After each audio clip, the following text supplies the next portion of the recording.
सिद्धेभ्यः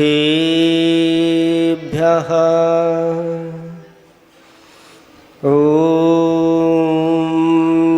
नमः सिद्धेभ्यः ॐ नमः सिद्धेभ्यः। नमो अरिहन्ताणं नमो सिद्धाणं नमो आयनीयाणं नमो अज्झायाणं नमो लोयेशौ साहुडं नमो भारती भ्रममिटे ब्रह्म बनु में बाल भार रहित भारत भने भास्वत भारत भार। देवादिदेव 1008 श्री शांतिनाथ भगवान की, देवादिदेव 1008 वर्तमान शासन नायक महावीर भगवान की, परम पूज्य 108 आचार्य पेवर श्री धरसेन स्वामी महामुनिराज की, परम पूज्य 108 आचार्य पेवर श्री भूतबली पुष्पदंत महामुनिराज की, परम पूज्य 108 आचार्य पेवर गुरुवर श्री विद्यासागर जी महामुनिराज की, 3 कमनों करोड़ मुनिराजों की सुत पंचमी महापर्व की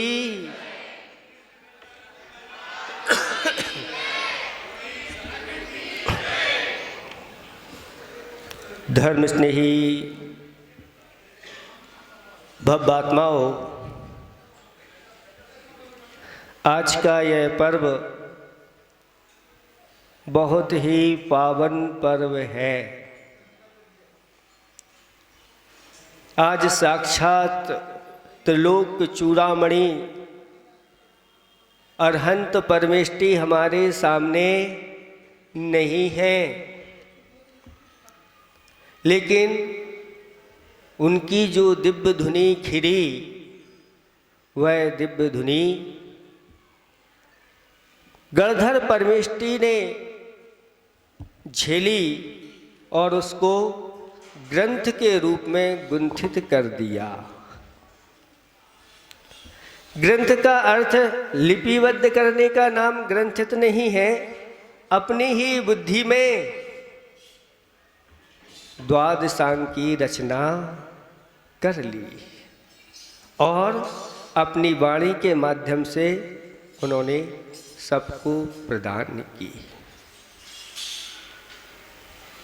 जब भगवान महावीर स्वामी को निर्वाण की प्राप्ति हो गई, उसके बाद क्रम से 3 केवली अनुबद्ध केवली हुए। उसमें अंतिम केवली कौन हुए?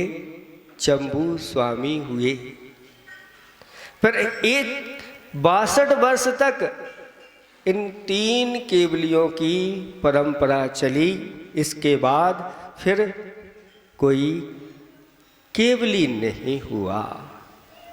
उनके बाद फिर सुत केवलियों की परंपरा चली। 100 वर्ष तक 5 सुत केवली हुए, जो 11 अंग और 14 पूर्व के ज्ञाता थे। उसके बाद फिर 183 वर्ष तक 11 अंग और 10 पूर्व के धारी हुए। पूर्ण पूर्वों का ज्ञान धीरे धीरे ये भी घटता चला गया और 220 वर्ष तक 11 अंग के धारियों की परंपरा चली।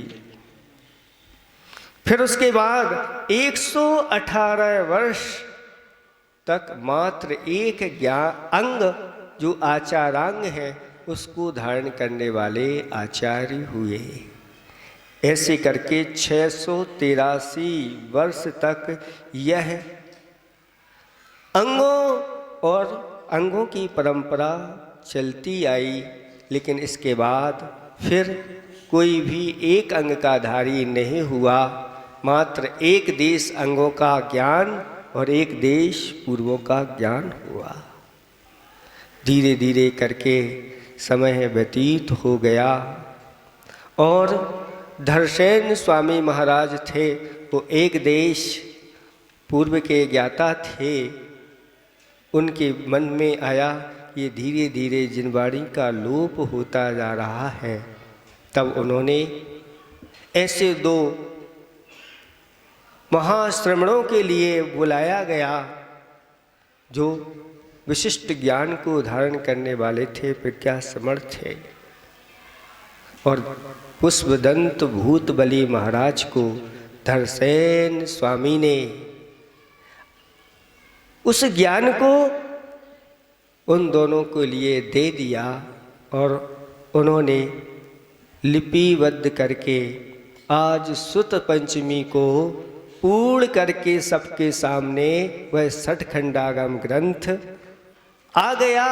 और जैसे ही उस 60 खंडागम ग्रंथ की रचना हुई तो देवतागण आ गए और उन देवतागणों ने उन मुनिराज की पूजा की और साथ में 60 खंडागम जिनवाणी की पूजा की। ये 6 खंड के रूप में लिखे गए हैं। पहला खंड जीवठाण के रूप में है, दूसरा खंड खुद्दाबंद के रूप में है, तीसरा खंड बंद सामित्य के रूप में है, चौथा वेदना खंड के रूप में है, पांचवा बरगड़ा खंड के रूप में है और छठवां महाबंद के रूप में है। एक खंड यानी भाग बनाए गए।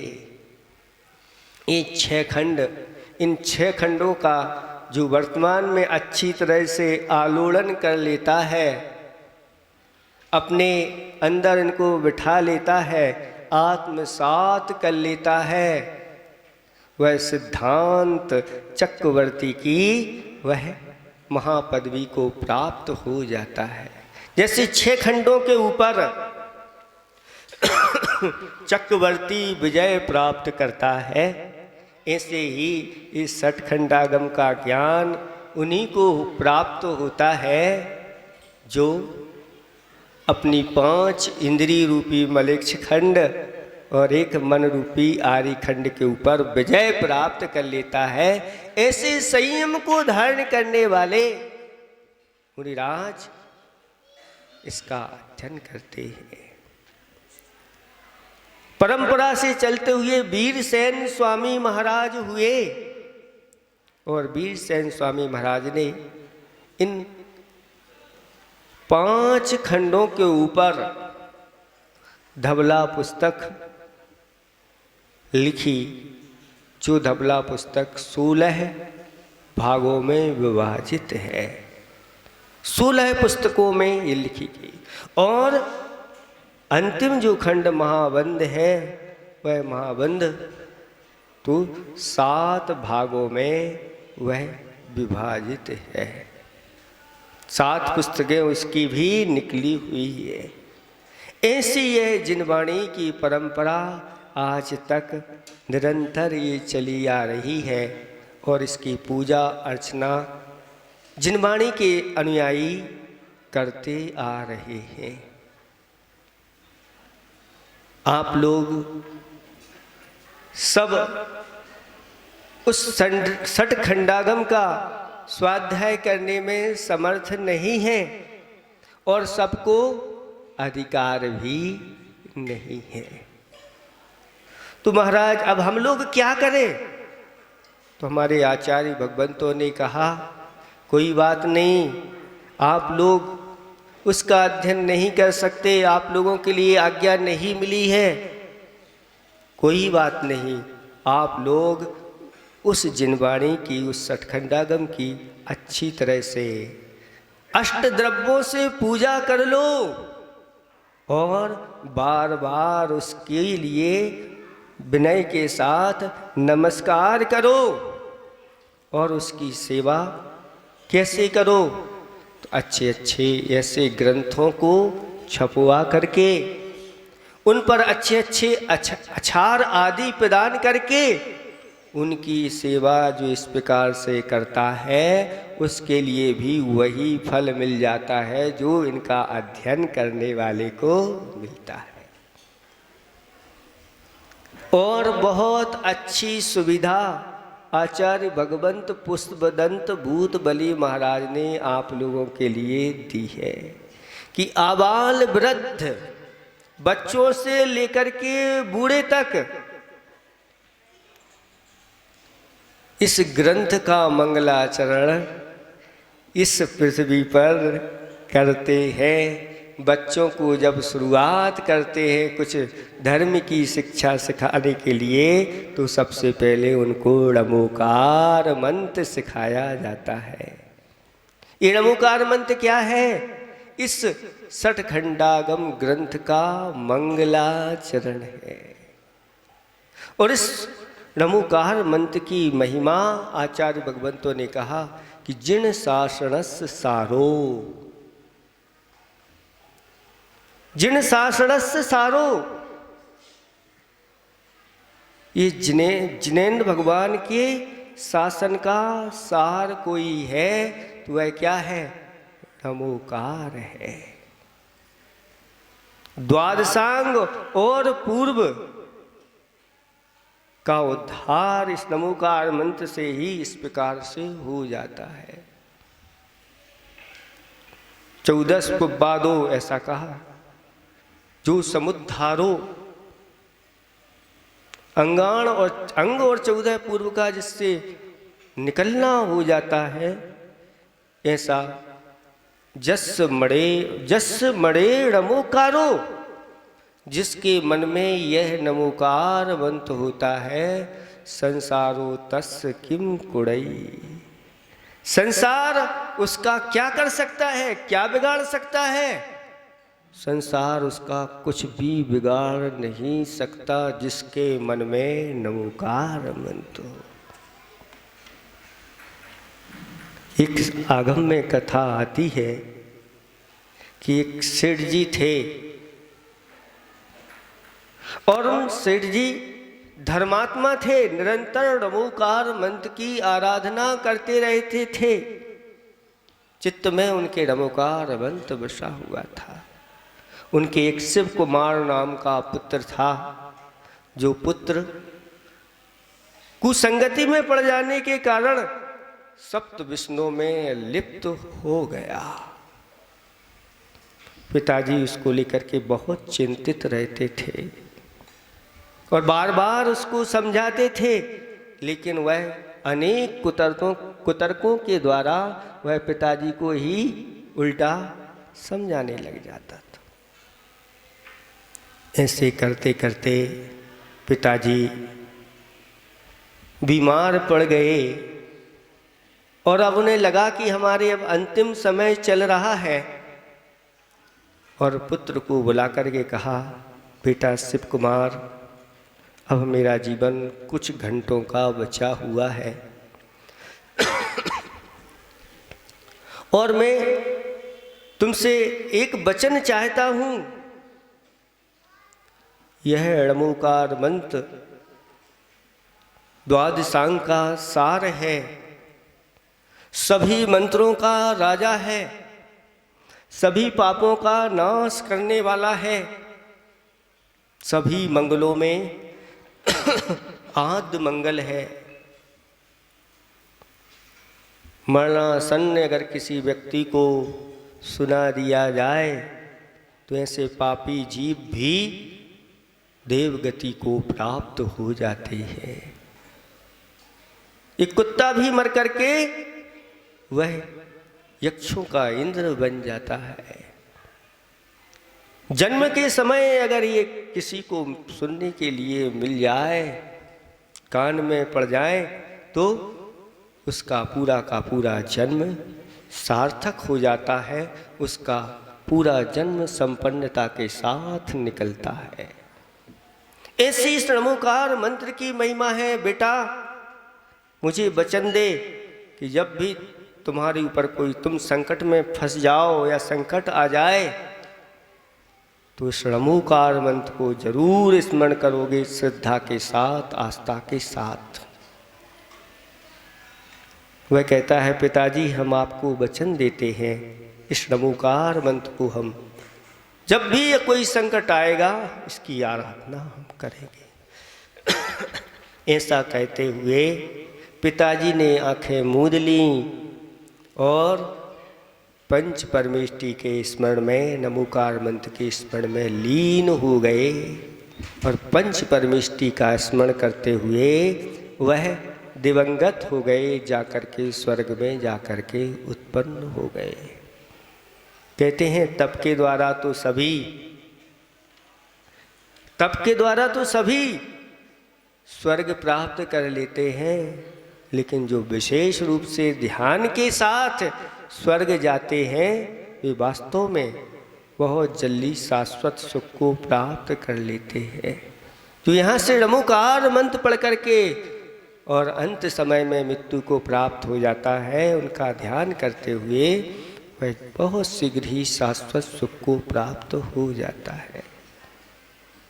पिताजी के जाने के बाद पिताजी की जितनी संपदा थी उस लड़के ने सब विसन में समाप्त कर दी और ऐसी स्थिति बनी अब गली गली में जाकर के भिखारी बन गया, गली गली का भिखारी बन गया।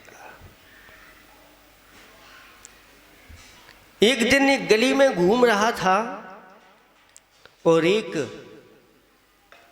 तांत्रिक व्यक्ति उसको दिख गया। उस तांत्रिक व्यक्ति ने उस लड़के को देखा, ये बहुत गरीब है और इससे मेरा बहुत काम सिद्ध हो जाएगा। उस अघोरी तांत्रिक बाबा ने उस लड़के से कहा, क्यों लड़के तुम अमीर बनना चाहते हो, तुम बहुत सारा धन चाहते हो, तो मेरा एक काम कर दो, तुम्हारे लिए बहुत धन मिलेगा। वह धन के लोभ में आ गया, उस तांत्रिक अघोरी बाबा के साथ चला गया। तांत्रिक अघोरी बाबा स्मशान में गया और एक मुर्दा ढूंढ करके लाया और उस मुर्दे को वहीं पर स्थापित करके उस मुर्दे के हाथ में एक कटारी पकड़ा दी और उस शिव कुमार बालक लड़के से कहा कि तुम्हें इसके पाँव में क्या करना है, मालिश करना है और मैं यहाँ बैठ कर के मंत्र पढ़ूंगा और तुम उठना नहीं, अगर उठ जाओगे तो ये मुर्दा जिंदा हो जाएगा, इसलिए जब तक मेरा मंत्र पूर्ण नहीं होता तब तक तुम्हें इसके तलुओं को घिसना है। वह घिसने लगा और घिसते हुए वह मंत्र अघोरी बाबा पढ़ रहा है, लेकिन इसकी समझ में धीरे धीरे आ गया कि इसको कटारी पकड़ाई गई है और ये मंत्र सिद्ध कर रहा है, हो सकता है ये मंत्र सिद्ध हो जाए और ये मुझे मार करके ही ये मंत्र सिद्ध होगा। तब वो समझ में आ गया और पिताजी की बात याद आ गई, वचन याद आ गए। उसने पैर को घिसना छोड़ा और हाथ पर हाथ रख करके वह नमोकार मंत्र का स्मरण करने लगा। ऐसी एकाग्रता के साथ उसने नमोकार मंत्र का पाठ किया कि उसके इर्द गिर्द चारों तरफ से एक ऐसा गोला सर्कल बन गया और इधर यह मंत्र सिद्ध कर रहा है और मंत्र सिद्ध करते करते उस मुर्दे में एक बेताल प्रवेश कर गया, लेकिन बेताल उठना चाह रहा है, लेकिन नमोकार मंत्र के प्रभाव से वह फिर गिर जाता है। बेताल फिर उठता है, फिर गिर जाता है। ऐसा करते करते अब वह बेताल सोचता है ये जिस व्यक्ति को मुझे मारना है ये बहुत पावरफुल है, इसको मैं मार नहीं सकता, क्या किया जाए। लेकिन वह तो विद्या है, एक बार उसमें प्रवेश कर गई है तो वह बेताल उठता है। और जो अघोरी बाबा तांत्रिक नमोकार अपनी सिद्धि कर रहा था और जा कर के उसी पर वह कटार मार देता है। और जैसे ही वह कटार मारता है वह अघोरी बाबा सोने का हो जाता है और वह बेताल विद्या चली जाती है। शिव कुमार आंखें खोलता है और देखता है कि ये क्या, अघोरी बाबा पूरा का पूरा सोने का पुतला बन गया है। अगर मैं पंच परमेष्टि की शरण में नहीं जाता, नमोकार मंत्र की शरण में नहीं जाता, तो अभी कुछ समय बाद मैं ही ऐसे सोने का पुतला हो जाता और मेरा जीवन समाप्त हो जाता। इस नमोकार मंत्र महामंत्र ने मेरे प्राण बचा लिए हैं। इसलिए कहा कि यह नमोकार मंत्र जिसके चित्त में रहता है, संसार उसका क्या कर सकता है? कोई कुछ भी बिगाड़ नहीं सकता। सुन रहे हो बच्चे लोग?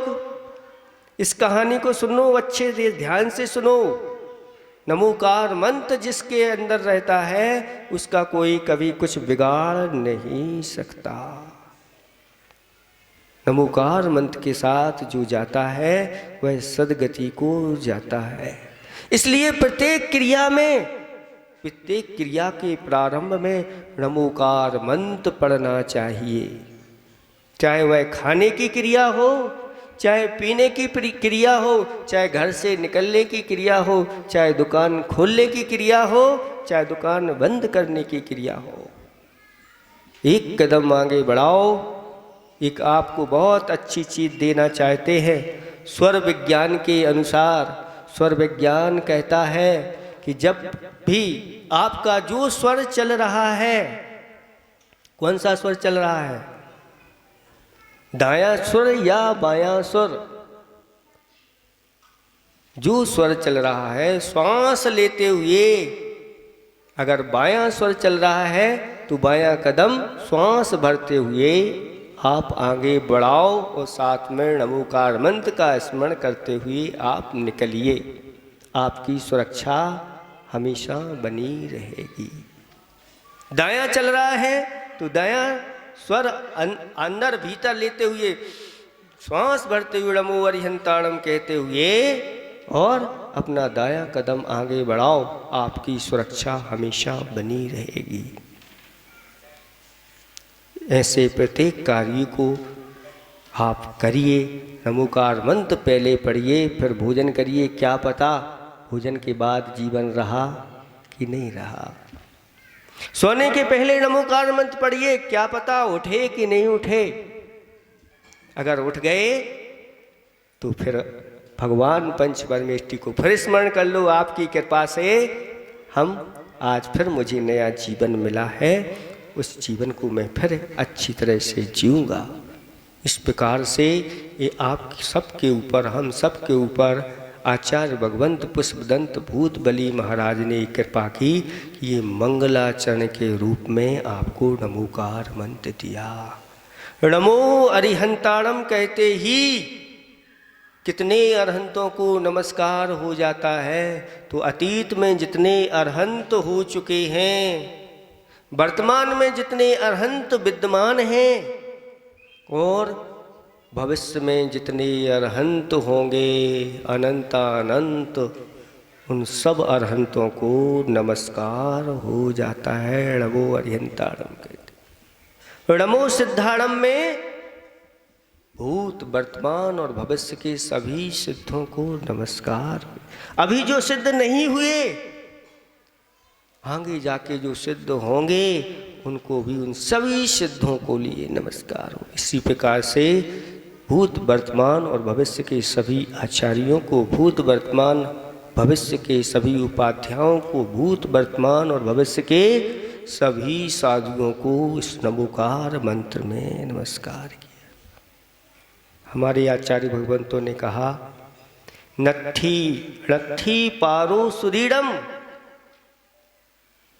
इस सुत का कोई पार नहीं है, बहुत अथाह है, सागर के समान यह सुत है। कालो थोबो, कालम थोबो, काल थोड़ा है।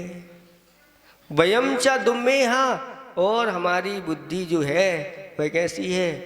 चंचल बुद्धि है, ज़्यादा समय तक चीज़ें याद नहीं रखती, याद नहीं होती, कंठस्थ नहीं होती। तन्नवरी सिक्खी तब, कहते हैं तो इतना सीख लेना चाहिए। जम जम मरण खयम कुड़ई, जिसके द्वारा जन्म मरण का क्षय हो जाए, ये संसार की ये परिपाटी समाप्त हो जाए, इतना तो सीख लेना चाहिए। और हमारे भगवान आचार्य भगवान कहते हैं कि नमोकार मंत्र जिसने सीख लिया, इसके ऊपर जिसने श्रद्धा धारण कर ली, अंत समय तक यह हम सबके काम आता है।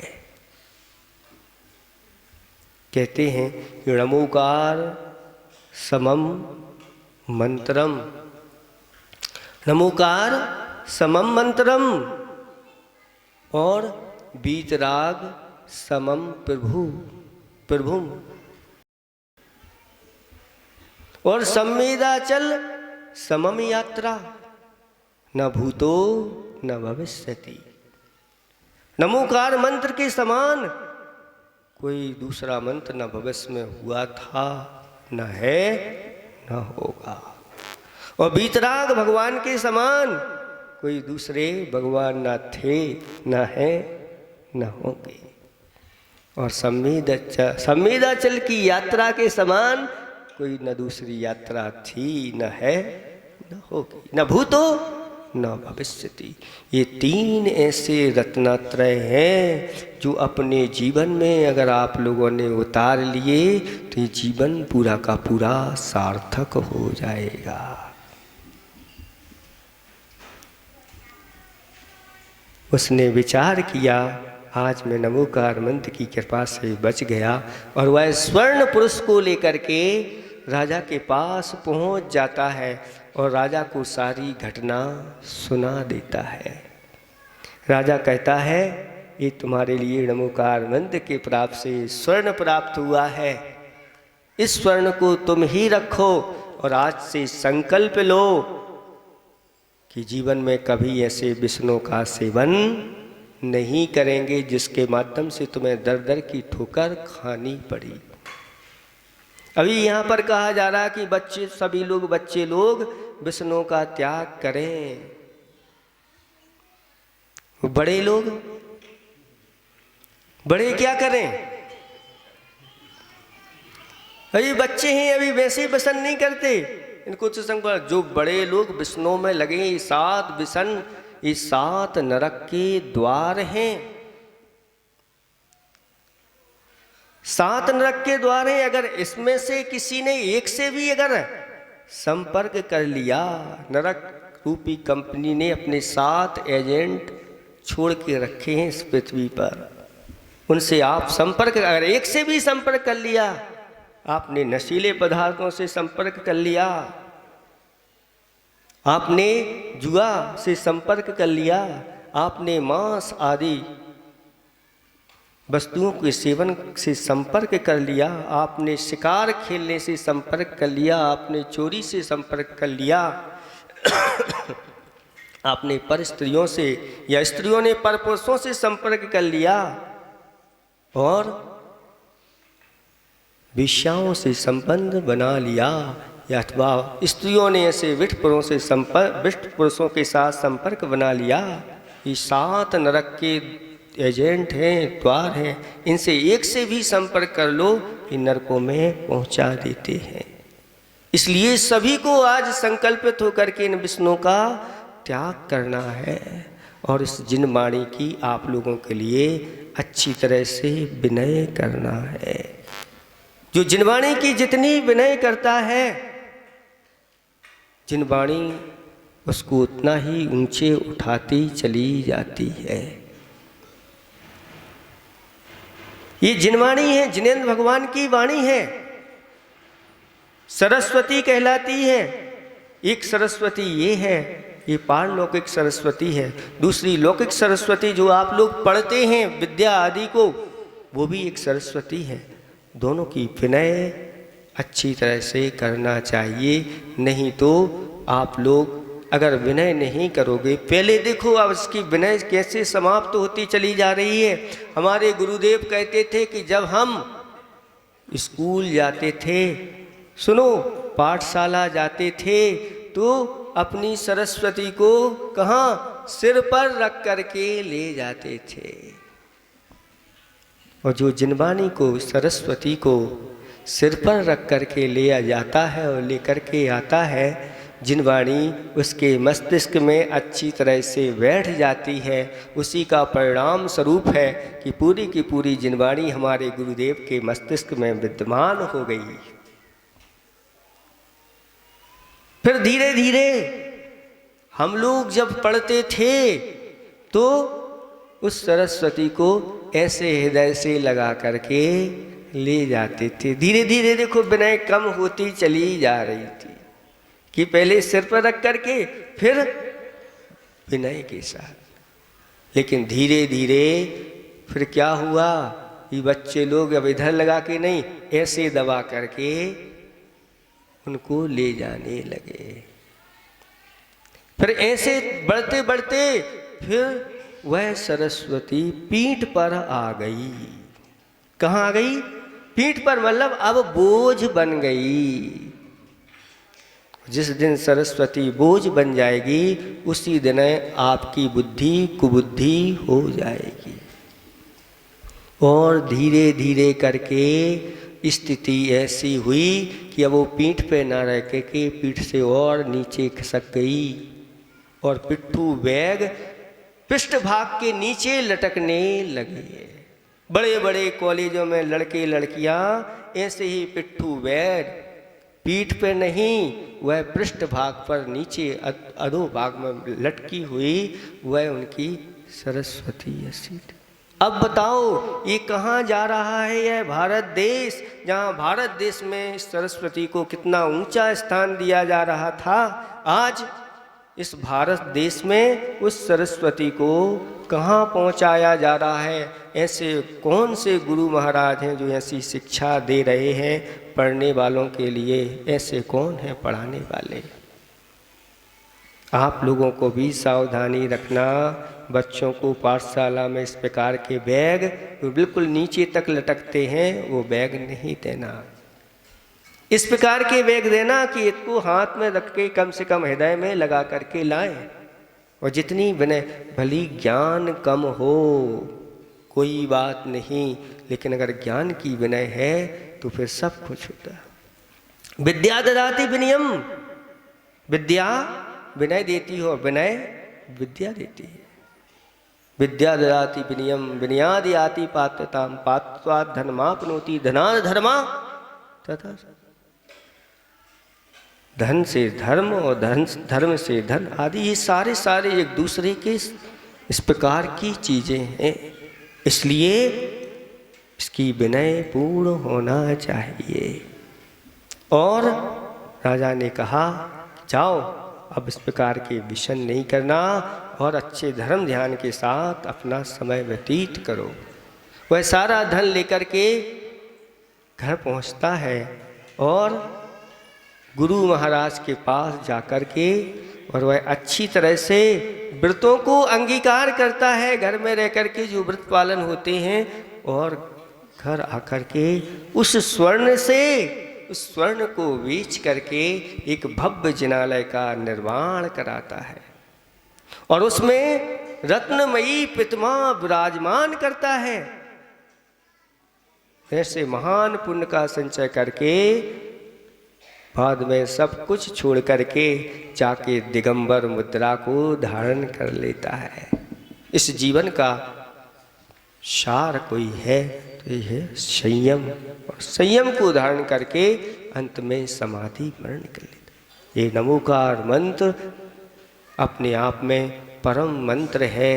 इसलिए इसकी आराधना निरंतर आप लोगों को करना है। अगर आप इसकी आराधना कर रहे हैं तो समझ लेना आप षटखंडागम ग्रंथ का मंगलाचरण कर रहे हैं। और मंगल अपने आप में पापों का नाश करने वाला है और पुण्य को प्रदान करने वाला है।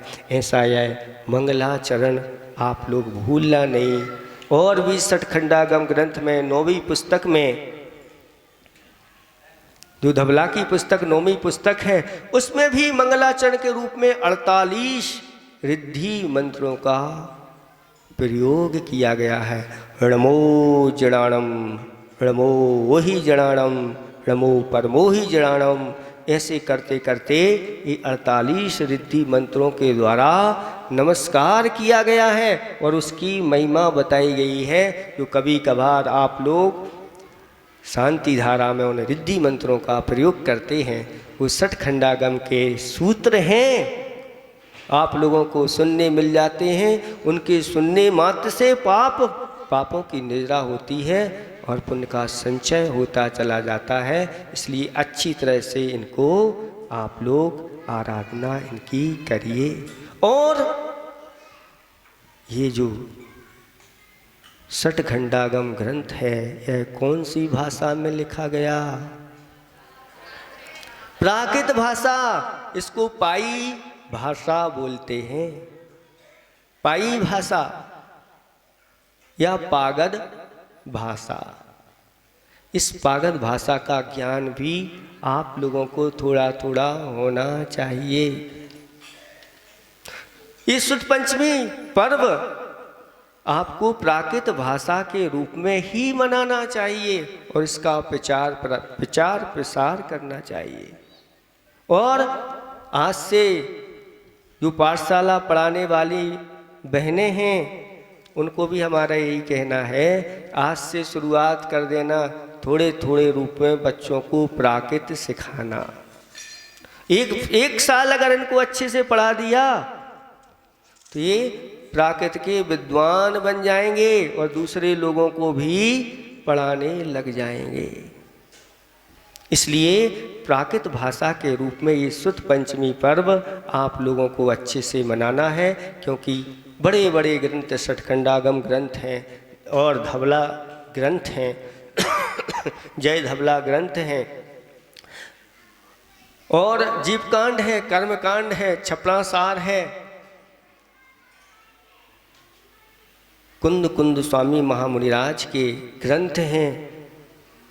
वो सब इसी में लिखे गए हैं, प्राकृत भाषा में लिखे। बहुत बड़ा हमारा जैन सरस्वती भंडार इस भाषा में है, इसलिए सबको इस भाषा का ज्ञान कराना चाहिए। अगर बच्चियों को शुरुआत से कराते हैं तो फिर कहना ही क्या, ये तो बीज हैं और ये आगे जा कर के वृक्ष का रूप धारण कर लेंगे। और आप लोग संकल्पित हो जाओ आज के दिन तो इतना जरूर दान करना अपने नगर में,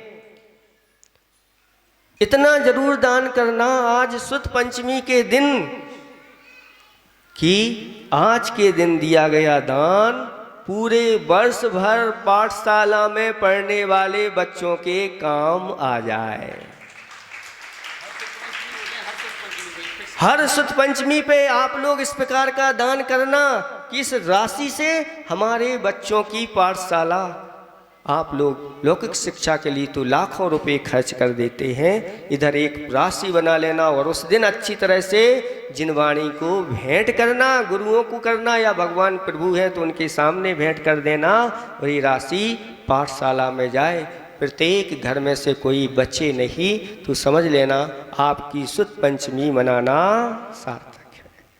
और आज के दिन इस प्रकार से सरस्वती की अच्छी भव्यता से पूजा करना और इस सरस्वती को अपने सिर पर रख करके उसकी शोभा यात्रा में शामिल जरूर होना, क्योंकि जो जिनवाणी को सिर पर रख करके शोभा यात्रा में निकलेगा उसको मस्तिष्क संबंधी बीमारियां दूर हो जाएंगी और उसके मस्तिष्क में सरस्वती विद्यमान हो जाएगी। ऐसी विनय के साथ आप लोग इस कार्य करना। समय बहुत हो गया, इतना ही हम पर्याप्त समझते हमने सार बता दिया कि समस्त ग्रंथों का सार है णमोकार। उसका अच्छी तरह से जाप करें, ध्यान करें, चिंतन करें, मनन करें। पंच परमेष्टि भगवान की, आचार्य गुरुवर श्री विद्यासागर जी महाराज की। हाँ देखिएगा, महाराज श्री ने कहा प्रवचनों में पिता की बात बच्चे ने मानी तो वो